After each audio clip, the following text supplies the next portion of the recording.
because I didn't want to just say that I supported it, but I wanted to try to bring a little bit more education to maybe people who are not super educated on the matter, but I had no real idea of how I was going to do that in a way that still stuck with the theme of my channel. So I kind of went back to my roots, and I was a philosophy minor in college, and I really enjoyed it, and I found this essay series, different essays from Martin Luther King Jr., and one that I really enjoyed was Letter from a Birmingham Jail, which I'm going to be reading for you tonight. Yeah, I really hope you enjoy it. I hope that you learn something from it, or at least hear something that maybe you haven't heard before, or something that means something to you. I've read a lot of his stuff, and it really resonated with me when I wasn't really expecting it to, because I'm not from a marginalized group. I'm a bisexual white male, and I have it pretty good as far as those things go, so I wasn't expecting to love his writing as much as I did, and I hope you enjoy it too. So let's get started.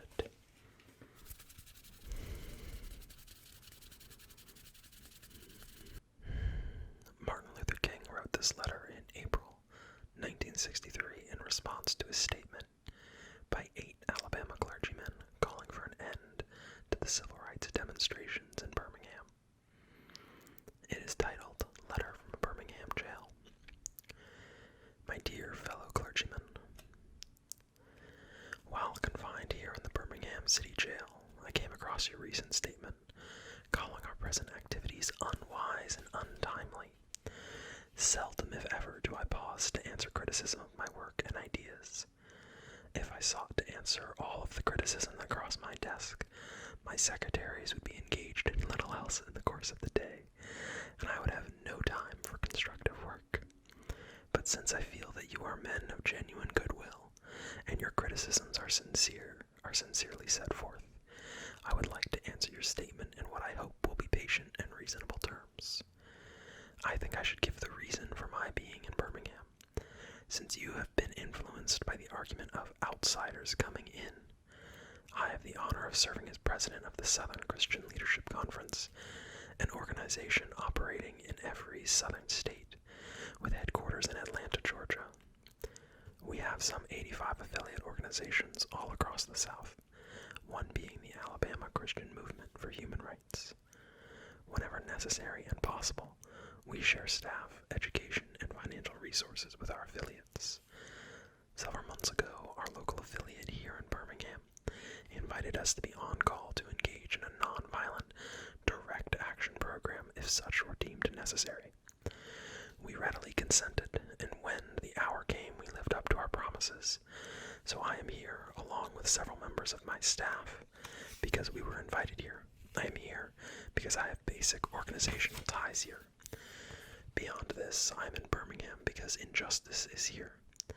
Just as the 8th century prophets left their little village and carried their "Thus saith the Lord" far beyond the boundaries of their hometowns, and just as the apostle Paul left his little village of Tarsus and carried the gospel of Jesus Christ to practically every hamlet and city of the Greco-Roman world, I too am compelled to carry the gospel of freedom beyond my particular hometown. Like Paul, I must constantly respond to the Macedonian call for aid. Moreover, I am cognizant of the interrelatedness of all communities and states. I cannot sit idly by in Atlanta and not be concerned about what happens in Birmingham. Injustice anywhere is a threat to justice everywhere. We are caught in an inescapable network of mutuality, tied in a single garment of destiny. Whatever affects one directly affects all indirectly. Never again can we afford to live with the narrow provincial, outside agitator idea. Anyone who lives inside the United States can never be considered an outsider anywhere in this country. You deplore the demonstrations that are express a similar concern for the conditions that brought the demonstrations into being. I am sure that each of you would want to go beyond the superficial social analyst who looks merely at effects and does not grapple with underlying causes. I would not hesitate to say that it is unfortunate that so-called demonstrations are taking place in Birmingham at this time, but I would say, in more emphatic terms, that it is even more unfortunate that the white power structure of this city left the colored community with no other alternative. In any nonviolent campaign, there are 4 basic steps. 1. Collection of the facts to determine whether injustices are alive. 2. Negotiation. 3. Self-purification. And 4. Direct action. We have gone through all of these steps in Birmingham. There can be no gainsaying of the fact that racial injustice engulfs this community. Birmingham is probably the most thoroughly segregated city in the United States. Its ugly record of police brutality is known in every section of this country. Its unjust treatment of the colored community in the courts is a notorious reality. There have been more unsolved bombings of colored homes and churches in Birmingham than any city in this nation. These are the hard, brutal, and unbelievable facts. On the basis of these conditions, colored leaders sought to negotiate with the city fathers, but the political leaders consistently refused to engage in good faith negotiations. Then came the opportunity last September to talk with some of the leaders of the economic community. In these negotiating sessions, certain promises were made by the merchants, such as the promise to remove the humiliating racial signs from the stores. On the basis of these promises, Reverend Schultzworth and the leaders of the Alabama Christian Movement for Human Rights agreed to call a moratorium of any type of demonstrations.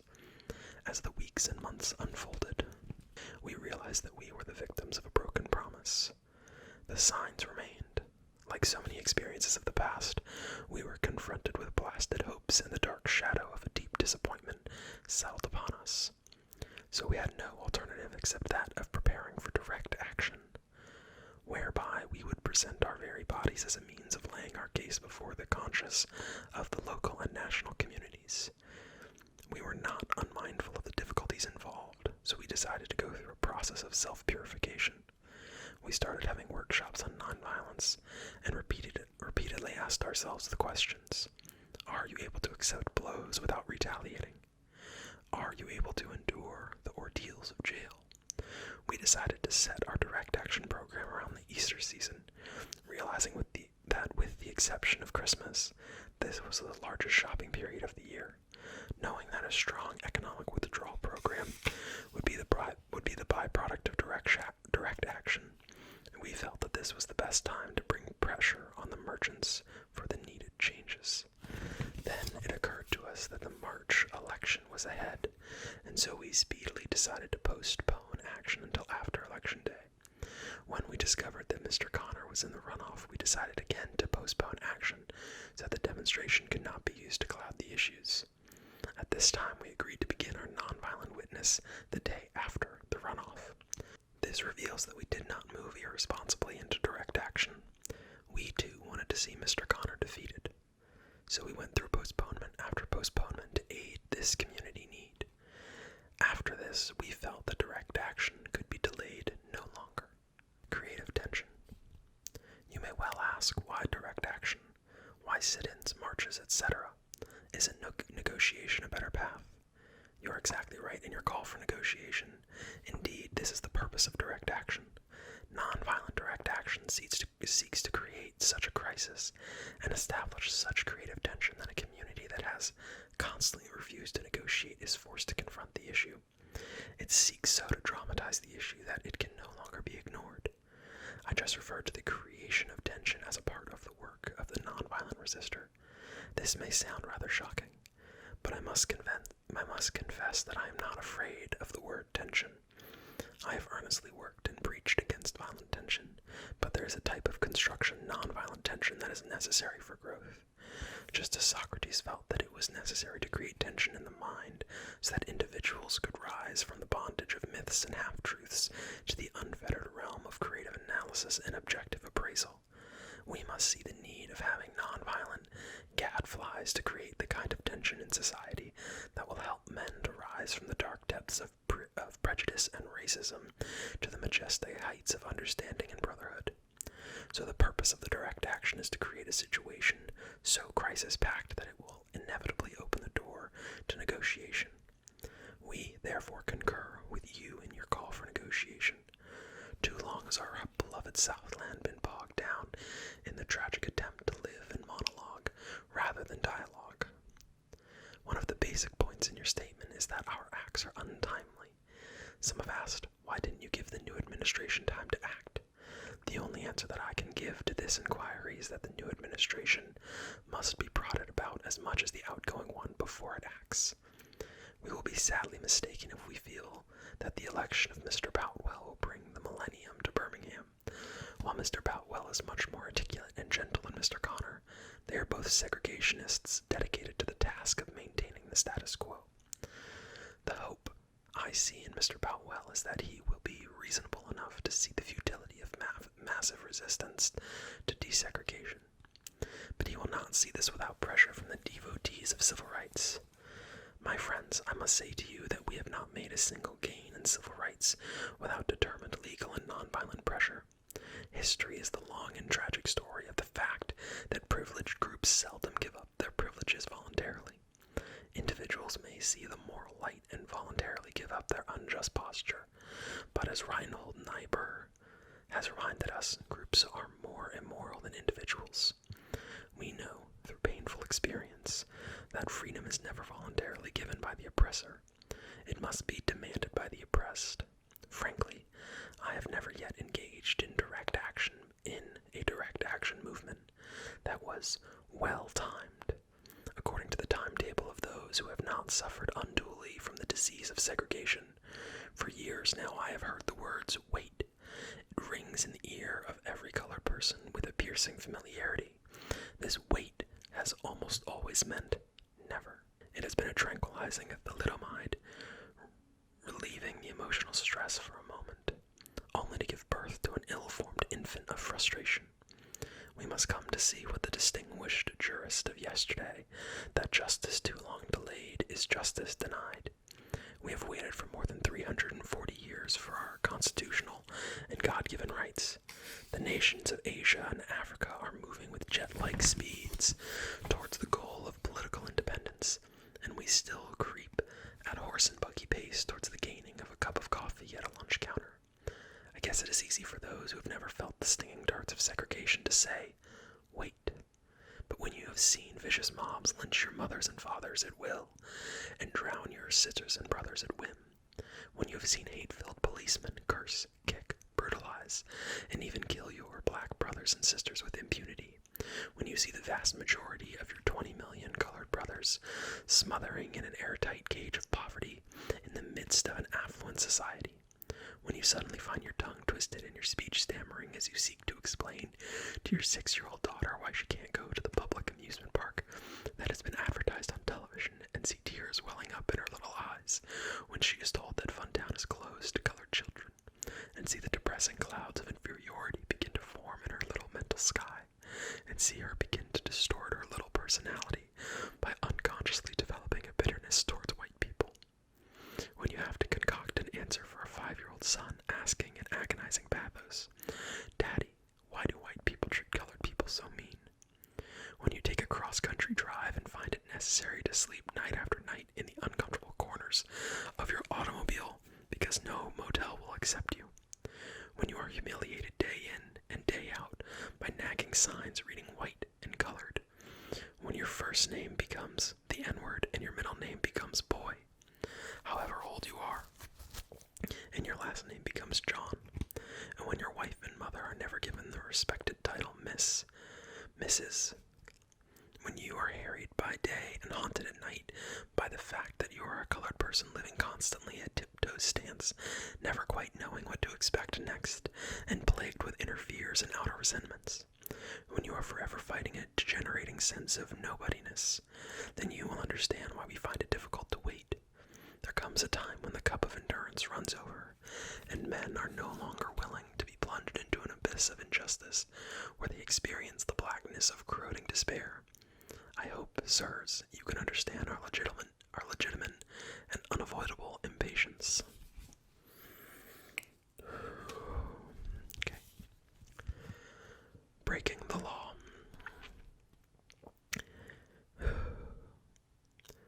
You express a great deal of anxiety over our willingness to break laws. This is certainly a legitimate concern, since we so diligently urge people to obey the Supreme Court decision of 1954, outlining segregation in the public schools.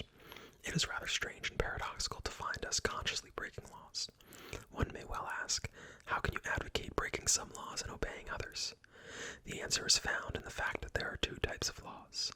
There are just and there are unjust laws. I would agree with St. Augustine that an unjust law is no law at all. Now, what is the difference between the two? How does one determine when a law is just or unjust? A just law is a man-made code that squares with the moral law or the law of God. An unjust law is a code that is out of harmony with the moral law. To put it in the terms of St. Thomas Aquinas, an unjust law is a human law that is not rooted in eternal and natural law. Any law that uplifts human personality is just. Any law that degrades human personality is unjust. All segregation statutes are unjust because segregation distorts the soul and damages the personality.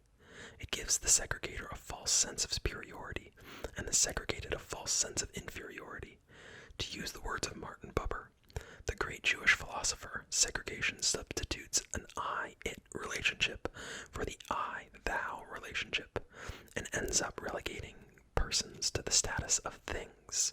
So segregation is not only politically, economically, and sociologically unsound, but it is morally wrong and sinful. Paul Tillich has said that sin is separation. Isn't segregation an existential expression of man's tragic separation? An expression of his awful estrangement, his terrible sinfulness? So I can urge men to disobey segregation ordinances because they are morally wrong. Let us turn to a more concrete example of just and unjust laws. An unjust law is a code that a majority inflicts on a minority that is not binding on itself. This is difference made legal. On the other hand, a just law is a code that a majority compels a minority to follow, that it is willing to follow itself. This is sameness made legal. Let me give another explanation. An unjust law is a code inflicted upon a minority which that minority had no part in enacting or creating because they did not have the unhampered right to vote. Who can say that the legislator of Alabama, which sets up the segregation laws, was democratically elected? Throughout the state of Alabama, all types of conniving methods are used to prevent colored individuals from becoming registered voters, and there are some counties without a single colored person registered to vote, despite the fact that the colored person constitutes a majority of the population. Can any law set up in such a state be considered democratically structured? There are just a few examples of unjust and just laws. There are some instances when a law is just on its face and unjust in its application. For instance, I was arrested Friday on a charge of parading without a permit. Now, there is nothing wrong with an ordinance which requires a permit for a parade, but when the ordinance is used to preserve segregation and to deny citizens the First Amendment privilege of peaceful assembly and peaceful protest, then it becomes unjust. I hope you can see the distinction I'm trying to point out. In no sense do I advocate evading or defying the law as the rabid segregationists would do. This would lead to anarchy. One who breaks an unjust law must do it openly, lovingly, not hatefully as the white mothers did in New Orleans when they were seen on television screaming, "N-word, N-word, N-word." And with a willingness to accept the penalty, I submit that an individual who breaks a law that conscience tells him is unjust and willingly accepts the penalty by staying in jail to arouse the conscience of the community over its injustice is in reality expressing the very highest respect for the law. Of course, there's nothing new about this kind of civil disobedience. It was seen sublimely in the refusal of Shadrach, Meshach, and Abednego to obey the laws of Nebuchadnezzar because a higher moral law was involved. It was practiced superbly by the early Christians who were willing to face hungry lions and the excruciating pain of chopping blocks before submitting to certain unjust laws of the Roman Empire. To a degree, academic freedom is a reality today because Socrates practiced civil disobedience. The white moderate. We can never forget that everything Hitler did in Germany was legal, and everything the Hungarian freedom fighters did in Hungary was illegal. It was illegal to aid and comfort a Jew in Hitler's Germany, but I am sure that if I had lived in Germany during that time, I would have aided and comforted my Jewish brothers, even though it was illegal. If I lived in a communist country today, where certain principles dear to Christian faith are suppressed, I believe I would openly advocate disobeying these anti-religious laws. I must make two honest confessions to you, my Christian and Jewish brothers. First, I must confess that over the last few years I have been gravely disappointed with the white moderate. I have almost reached the regrettable conclusion that the colored individual's great stumbling block in the stride towards freedom is not the white citizen's counselor or the Ku Klux Klanner, but the white moderate who is more devoted to order than to justice, who prefers a negative peace, which is the absence of tension, to positive peace, which is the presence of justice, who constantly says, I agree with you in the goal you seek, but I can't agree with your methods of direct action, who paternalistically feels that he can set the timetable for another man's freedom, who lives by the myth of time, and who constantly advises the colored individual to wait until a more convenient season. Shallow understanding from people of goodwill is more frustrating than absolute misunderstanding from people of ill will. The lukewarm acceptance is much more bewildering than outright rejection. I had hoped that the white moderate would understand that law and order exist for the purpose of establishing justice, and that when they fail to do this, they become dangerously structured dams that block the flow of social progress. I had hoped that the white moderate would understand that the present tension in the South is merely a necessary phase of the transition from an obnoxious negative peace, where the colored individual passively accepts his unjust plight, to a substance-filled positive peace, where all men will respect the dignity and worth of human personality. Actually, we who engage in nonviolent direct action are not the creators of tension. We merely bring to the surface the hidden tension that is already alive. We bring it out in the open where it can be seen and dealt with, like a boil that can never be cured as long as it is covered up, but must be opened with all its pus-flowing ugliness to the natural medicines of air and light. Injustice must likewise be exposed with all the tension its exposing creates, to the light of human conscience and the air of national opinion before it can be cured. In your statement, you asserted that our actions, even though peaceful, must be condemned because they precipitate violence. Can this assertion be logically made? Isn't this like condemning the robbed man because his possessions of money precipitated the evil act of robbery? Isn't this like condemning Socrates because his unswerving commitment to truth and his philosophical delvings precipitated the misguided popular mind to make him drink the hemlock? Isn't this like condemning Jesus because his unique God consciousness and never-ceasing devotion to his will precipitated the evil act of crucifixion? We must come to see, as federal courts have consistently affirmed, that it is immoral to urge an individual to withdraw his efforts to gain his basic constitutional rights because the quest precipitates violence. Society must protect the robbed and punish the robber. I had also hoped that the white moderate would reject the myth of time. I received a letter this morning from a white brother in Texas which said, all Christians know that the colored people will receive equal rights eventually, but it is possible that you are in too great of a religious hurry. It has taken Christianity almost 2,000 years to accomplish what it has. The teachings of Christ take time to come to earth. End quote. All that is said here grows out of a tragic misconception of time. It is the strangely irrational notion that there is something in the very flow of time that will inevitably cure all ills. Actually, time is neutral. It can be used either destructively or constructively. I'm coming to feel that the people of ill will have used time much more effectively than the people of good will this generation not merely for the vitriolic words and actions of the bad people, but for the appalling silence of the good people. We must come to see that human progress never rolls in on wheels of inevitability. It comes through the tireless efforts and persistent work of men willing to be co-workers with God. And without this hard work, time itself becomes an ally of the forces of social stagnation. We must use time creatively and forever realize that the time is always ripe to do right. Now is the time to make the real promise of democracy and transform our pending national elegy into a creative psalm of brotherhood. Now is the time to lift our national policy from the quicksand of racial injustice to the solid rock of human dignity. You spoke of our activity in Birmingham as extreme.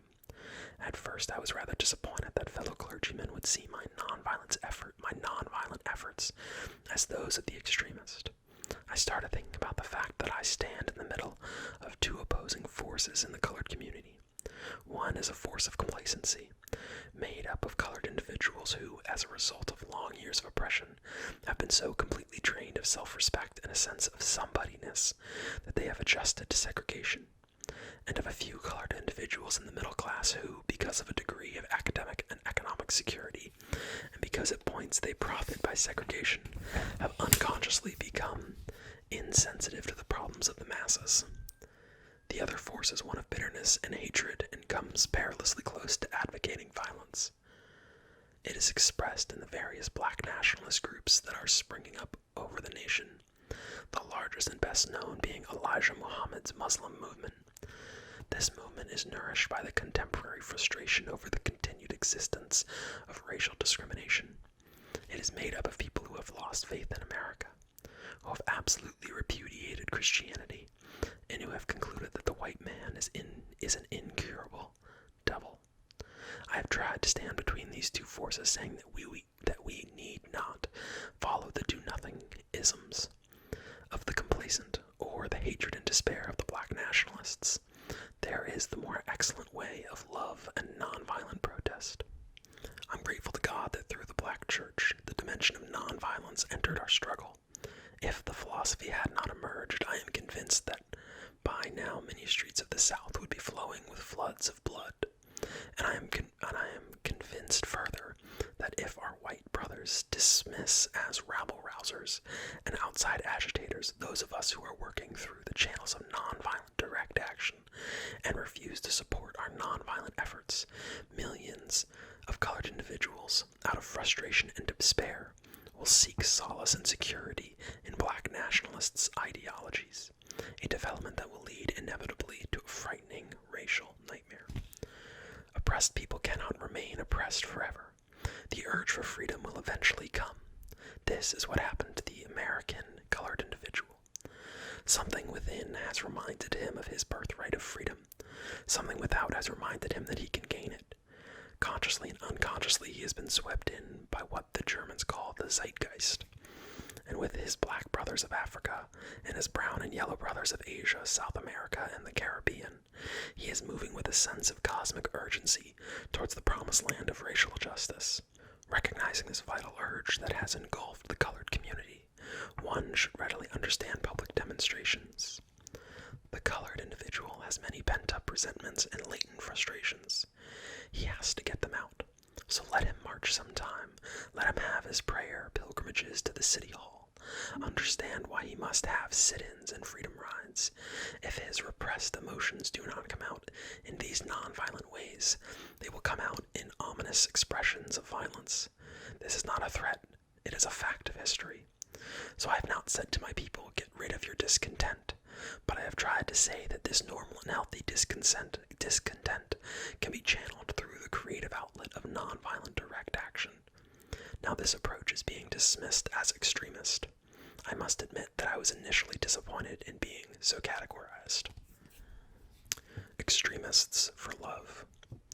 But as I continue to think about the matter, I gradually gain a bit of satisfaction from being considered an extremist.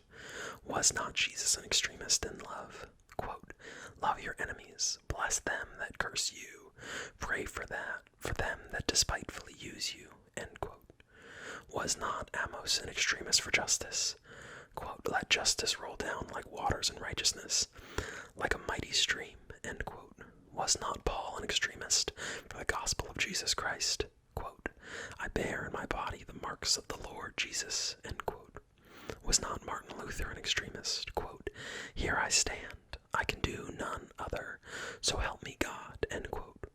Was not John Bunyan an extremist? Quote, I will stay in jail to the end of my days before I make a butchery of my consciousness, end quote. Was not Abraham Lincoln an extremist? Quote, this nation cannot survive half slave and half free, end quote. Was not Thomas Jefferson an extremist? Quote, we hold these truths to be self-evident, that all men are created equal, end quote. So the question is not whether we will be extremists, but what kind of extremists will we be? Will we be extremists for hate, or will we be extremists for love?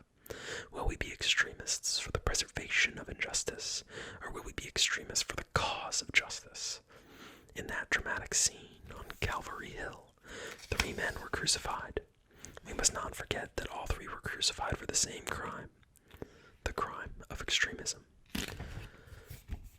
2 were extremists for immorality, and thusly fell below their environment. The other, Jesus Christ, was an extremist for love, truth, and goodness, and thereby rose above his environment. So after all, maybe the South, the nation, and the world are in dire need of creative extremists. I had hoped that the white moderate would see this. Maybe I was too optimistic. Maybe I expected too much.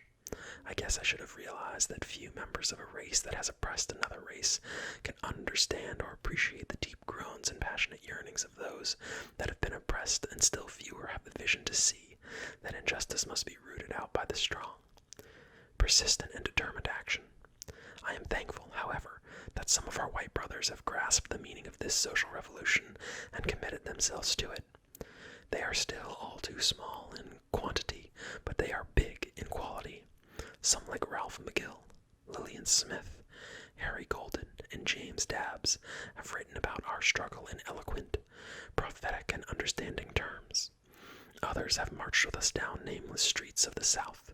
They have languished in filthy, roach-infested jails, suffering the abuse and brutality of angry policemen who see them as dirty N-word lovers. They, unlike so many of their moderate brothers and sisters, have recognized the urgency of the moment and sensed the need for powerful action, antidotes to combat the disease of segregation. The white church. Let me rush on to mention my other disappointment. I have been so greatly disappointed with the white church and its leadership. Of course, there are some notable exceptions. I'm not unmindful of the fact that each of you has taken some significant stands on the issue.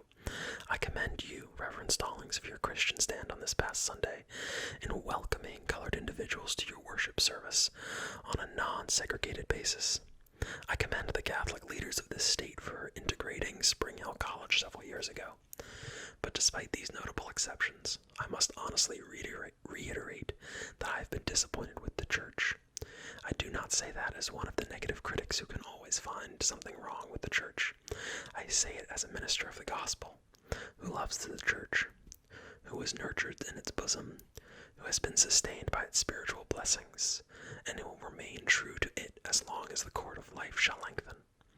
I had the strange feeling when I was suddenly catapulted into the leadership of the bus protest in Montgomery several years ago that we would have the support of the white church. I felt that the white ministers, priests, and rabbis of the South would be some of our strongest allies.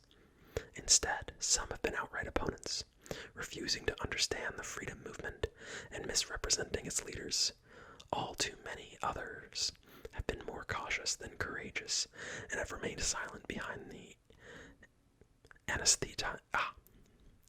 anesthetizing security of the stained-glass windows. In spite of my shattered dreams of the past, I came to Birmingham with the hope that the white religious leadership of this community would see the justice of our cause, and with deep moral concern serve as the channel through which our just grievances would get to the power structure. I had hoped that each of you would understand, but again, I have been disappointed. I have heard numerous religious leaders of the South call upon their worshippers to comply with a desegregation decision because it is the law. But I have longed to hear white ministers say, follow this decree because integration is morally right, and the colored individual is your brother. In the past of blatant injustices inflicted upon the colored individual, I have watched the white churches stand on the sideline and merely mouth pious irrelevancies and sanctimonious trivialities in the midst of a mighty struggle to rid our nation of racial and economic injustice. I have heard so many ministers say those are social issues with which the gospel has no real concern, and I have watched so many churches commit themselves to a completely otherworldly religion, which made a strange distinction between body and soul, the sacred and the secular. So here we are, moving towards the exit of the 20th century, with a religious community largely adjusted to the status quo, standing as a tail light behind other community agencies, rather than a headlight leading men to higher levels of justice. I have traveled the length and breadth of Alabama, Mississippi, and all the other southern states. On sweltering summer days and crisp autumn mornings, I have looked at her beautiful churches with their lofty spires pointing heavenwards. I have beheld the impressive outlay of her massive religious education buildings over and over again. I have found myself asking, what kind of people worship here? Who is their God? Where were their voices when the lips of Governor Barnett dripped with the words of interposition and nullification? Where were they when Governor Wallace gave the clarion call for defiance and hatred? Where were their voices of support when tired, bruised, and weary colored men and women decided to rise from the dark dungeons of complacency to the bright hills of creative protest? Yes, these questions are still in my mind in deep disappointment. I have wept over the laxity of the church, but be assured that my tears have been tears of love. There can be no deep disappointment where there is not deep love. Yes, I love the church. I love her sacred walls. How could I do otherwise? I am in the rather unique position of being the son, the grandson, and the great-grandson of preachers. Yes, I see the church as the body of Christ, but oh, how we have blemished and scarred that body through social neglect and fear of being nonconformists. Disturbers of the peace. There was a time when the church was very powerful. It was during that period when the early Christians rejoiced when they were deemed worthy to suffer for what they believed. In those days, the church was not merely a thermometer that recorded the ideas and principles of popular opinion. It was a thermostat that transformed the mores of society. Wherever the early Christians entered a town, the power structure got disturbed and immediately sought to convict them for being disturbers of the peace and outside agitators. But they went on with the conviction that they were, quote, a colony of heaven, end quote, and had to obey God rather than man. They were small in number but big in commitment. They were too God-intoxicated to be astronomically intimidated. They brought an end to such ancient evils as infanticide and gladiatorial contest. Things are different now.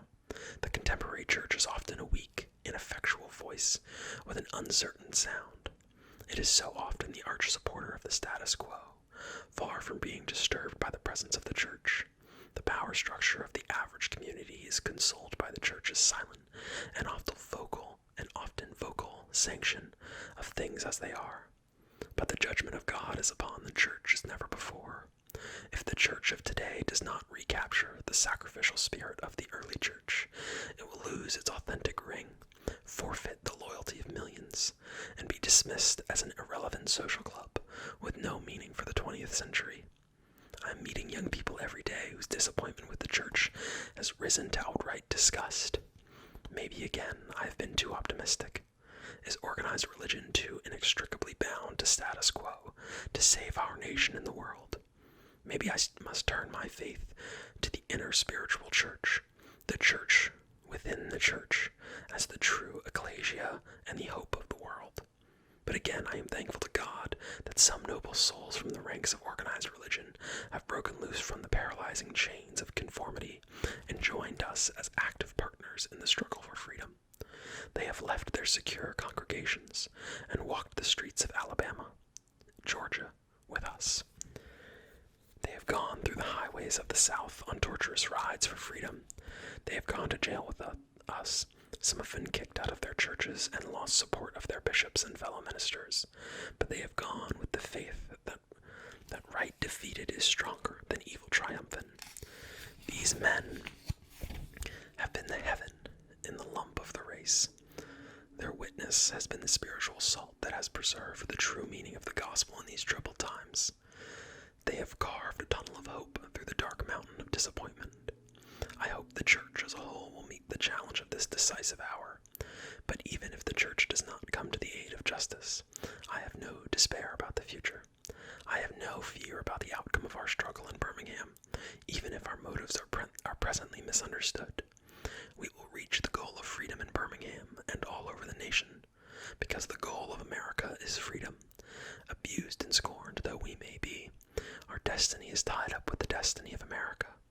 Before the Pilgrims landed at Plymouth, we were here. Before the pen of Jefferson etched across the page of history the majestic words of the Declaration of Independence, we were here. For more than 2 centuries, our foreparents labored in this country without wages. They made cotton king, and they built the homes of their masters in the midst of brutal injustice and shameful humiliation. And yet, out of a bottomless vitality, they continued to thrive and develop. If the inexpressible cruelties of slavery could not stop us, the opposition we now face will surely fail. We will win our freedom because the sacred heritage of our nation and the eternal will of God are embodied in our echoing demands.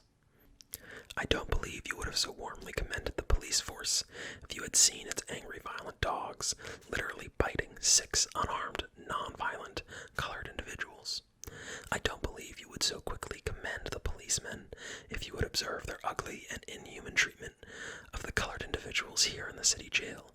If you would watch them push and curse old colored women and young colored girls. If you would see them slap and kick old colored men and young boys. If you will observe them as they do on 2 occasions, refuse to give us food because we wanted to sing our grace together. I'm sorry that I cannot join in your praises for the police department. It is true that they have been rather disciplined in their public handling of the demonstrators. In this sense, they have been rather publicly nonviolent. But for what purpose? To preserve the evil system of segregation. Over the last few years, I have consistently preached that nonviolence demands that the means we use must be as pure as the ends we seek. So I have tried to make it clear that it is wrong to use immoral means to attain moral ends. But now I must affirm that it is just as wrong, or even more so, to use moral means to preserve immoral ends. Maybe Mr. Connor and his policemen have been rather publicly nonviolent, as Chief Pritchett was in Albany, Georgia. But they have used the moral means of nonviolence to maintain the immoral end of flagrant racial injustice. T.S. Eliot has said that there is no greater treason than to do the right deed for the wrong reason. I wish you had commended the colored individual sit-inners and demonstrators of Birmingham for their sublime courage, their willingness to suffer, and their amazing discipline in the midst of the most inhuman provocation. One day the South will recognize its real heroes. They will be the James Merediths, courageously and with a majestic sense of purpose facing jeering and hostile mobs, and the agonizing loneliness that characterized the life of the pioneer. There will be old, oppressed, battered, colored women, symbolized in a 72-year-old woman of Montgomery, Alabama, who rose up with a sense of dignity and with her people decided not to ride the segregated buses, and responded to one who inquired about her tiredness with ungrammatical profundity. My feet is tired, my soul is rested. They will be the young high school and college students, young ministers of the gospel, and a host of their elders courageously and non-violently sitting in at lunch counters and willingly going to jail for consciousness' sake.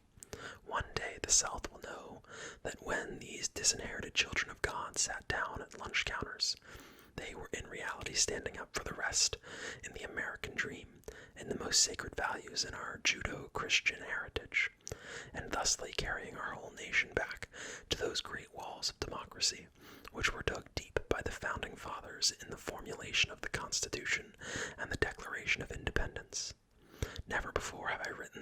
letter this long, or should I say book. I'm afraid that it is much too long to take your precious time. I can assure you that it would have been much shorter if I had been writing from a comfortable desk.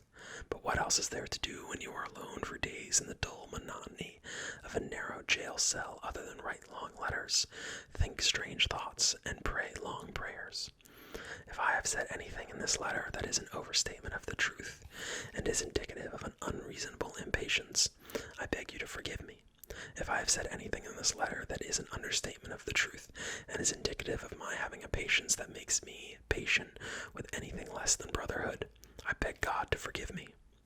I hope this letter finds you strong in the faith. I also hope that circumstances will soon make it possible for me to meet each of you, not as an integrationist or a civil rights leader, but as a fellow clergyman and a Christian brother.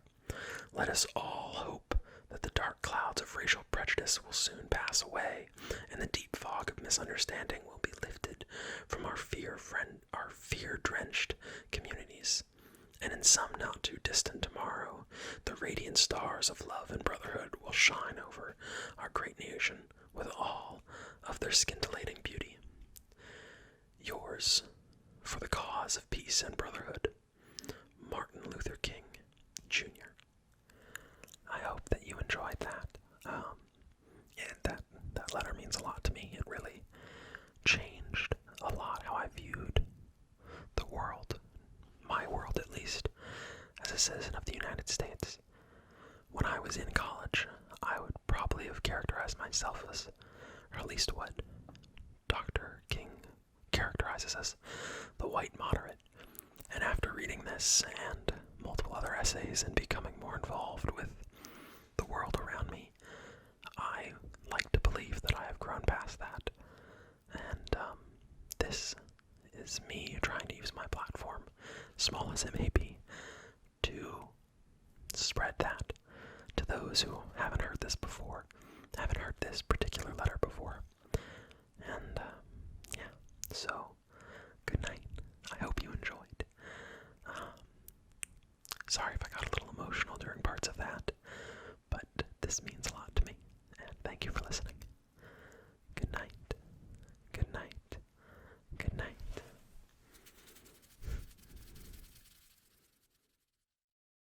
Black Lives Matter. Black Lives Matter.